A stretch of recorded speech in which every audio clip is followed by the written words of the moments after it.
সাদমান সাদিক আপনি লিখেছেন, বারবার ইস্তেখারা করার পরেও ফলাফল বুঝতে পারছি না, এক্ষেত্রে করণীয় কি? বারবার ইস্তেখারা করার পরও আপনি ফলাফল কিভাবে বুঝতে পারছেন না? ইস্তেখারার ফলাফলটা কিভাবে আমরা পাবো? এটা নিয়ে আমাদের অনেকের মধ্যে ধোঁয়াশা আছে, অনেকের মধ্যে ভুল ধারণা আছে। আমরা মনে করি যে ইস্তেখারার ফলাফল পাওয়ার জন্য বোধহয় আমাদেরকে স্বপ্নে দেখতে হয়। স্বপ্নে দেখা আসলে কোনো জরুরি কোনো বিষয় নয় যে স্বপ্নে দেখলেই আমরা শুধুমাত্র ফলাফল পেয়েছি আমরা ধরতে পারবো। স্বপ্নে দেখা ছাড়াও কিন্তু ফলাফল পাওয়া যেতে পারে। আর সেটা এভাবে যে কোনো বিষয় যখন আপনি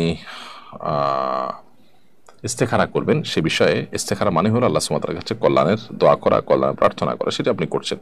সেটা করতে করতে যদি একটা পর্যায়ে কোনো একটা ডিসিশন আপনার নেওয়া হয়ে যায়, তাহলে বুঝতে পারেন যে সেটাই আপনার ইস্তেখারার ফসল। আর যদি কোনো ডিসিশন মানে নেগেটিভ ডিসিশনও হয়, তাহলে সেক্ষেত্রে সেটা বুঝবেন ইস্তেখারার ফসল।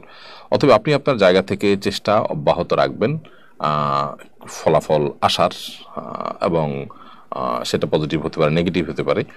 সেটাকে আপনি কোনো অবস্থাতে খারাপ হিসাবে দেখবেন না, কারণ ফলাফল যেটাই আসুক সেটাই মনে করবেন আল্লাহ পক্ষ থেকে কল্যাণকর, যদি আপনি শর্ত মেনে সুন্দরভাবে যথাযথভাবে ইস্তেখারা করে থাকেন। ইস্তেখারার জন্য আমরা অনেকে স্বপ্নে দেখাটাকে জরুরি মনে করি। স্বপ্নে বিশেষ কোনো ইন্ডিকেট না পাওয়ার আগ পর্যন্ত আমরা মনে করি যে বোধহয় ইস্তেখারার ফলাফল আমরা পাইনি। এটা ভুল ধারণা। মূলত স্বপ্নে দেখা, তারপরে স্বপ্নে দেখে তারপরে ডিসিশন পাওয়া, এটা কোনো আবশ্যক বিষয় নয় আমাদের ইয়ের জন্য,